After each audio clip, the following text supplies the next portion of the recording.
nabasa nyo sa title at nakita nyo sa thumbnail,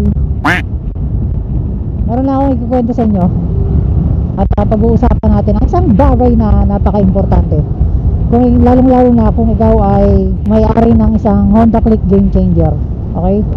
So yan, kung makikita nyo at mababasa nyo sa title at sa thumbnail ko, pag-usapan natin ang isang bagay na kailangan nyong ingatan sa Honda Click Game Changer nyo. Para lang malaman nyo, yung Honda Click Game Changer natin ay almost 3 years na, o almost 3 years pa lang.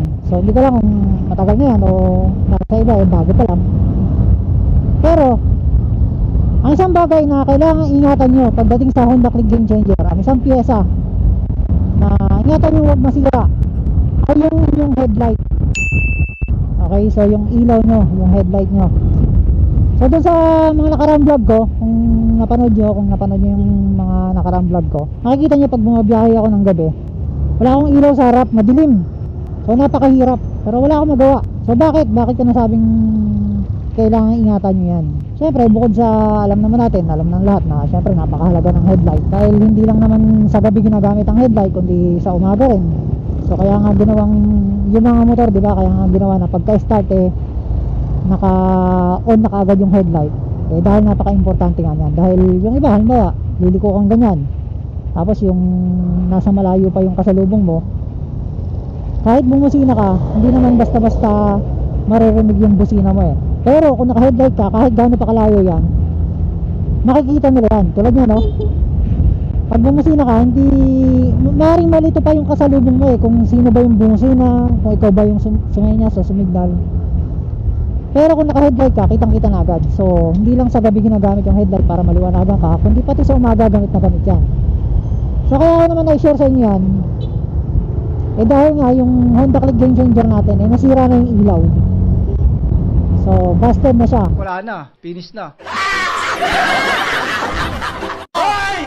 So akala ko LED, matagal lang buhay, matagal masira. Pero yun nga, nagka-aberya siya, dinala ko sa kasa, and ang suma total nun, kailangan ko nang palitan yung headlight ko. Unfortunately, nung gusto ko na sanang palitan, una, wala silang stock. Tapos tinanong ko, bakit hindi sila nag-i-stock ng ganon? Sabi nila, mahal daw kasi. So nagulat ako, akala ko mura lang talaga, kaya mong bilhin ng ganon-ganon lang agad-agad. Nagulat ako sa presyo.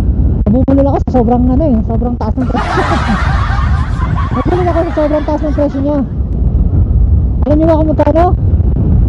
Ang headlight niya ay nagkakahalaga ng tumataginting na 7,000 pesos. Oh no! Right. So headlight pa lang yan.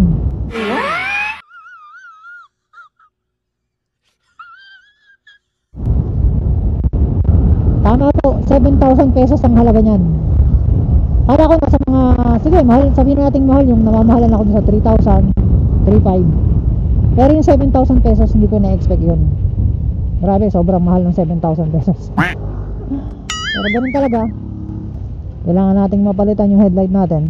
Nagulat talaga ako, 7,000. So ang ginawa ko nun, nag-order na ako, wala naman ako magagawa. Alam nga namang pabayaan ko yung motor natin, si Uno. Hindi naman natin pwedeng pabayaan si Uno na walang headlight, tayo rin yung mapeperwisyon nun. So umorder na ako, 7,000. So binayaran ko na rin pati yung magiging labor niya, pinakompute ko na rin. And yun, naghintay ako ng mga 3 months bago dumating yung pyesa, kasi nga ino-order pa yun, ini-import pa. What? So yan. Hi. Ganun talaga, buhay motorista. So hindi ko naasahan, kasi yung iba naman 5 taon na, hindi pa nasisira, hindi pa nababasted yung nila, yung ilaw nila. Pero yun, at least nalaman natin na ganun pala kamahal yun. At dahil nga dyan, kailangan natin gumastos ng 7,000 na higit dahil labor pa. So plus may gusto akong ibang papalitang pyesa sa motor ko, yun, sinabay ko na rin yung ibang mga fairings na may gasgas na. Ay tama na, kasi hindi naman tayo perfect magmotor.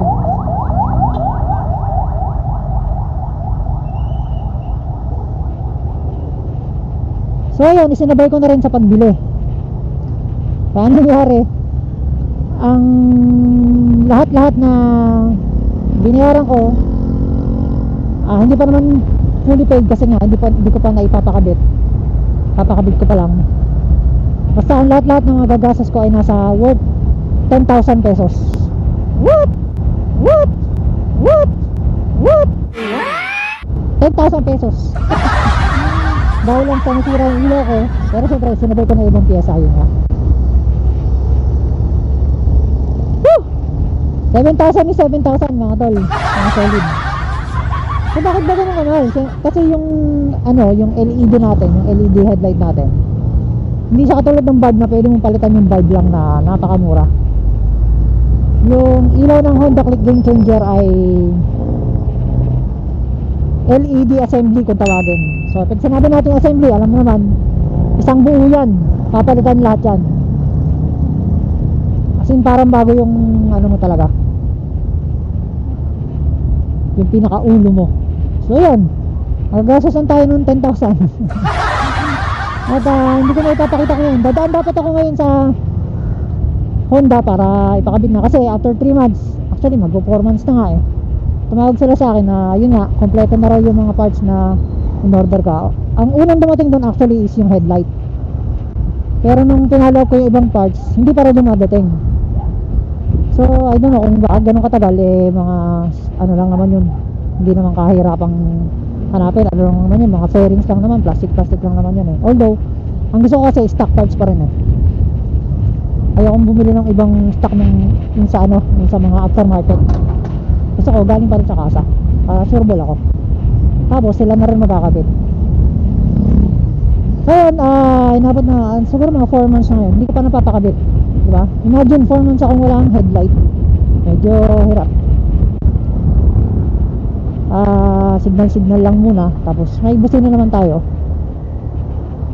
And ayun, so alam mo na raw yung yung alam mo, sa sobrang tagal, ito nakakatawa. Sa sobrang tagal ko naghintay, yung inventory custodian na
Bye.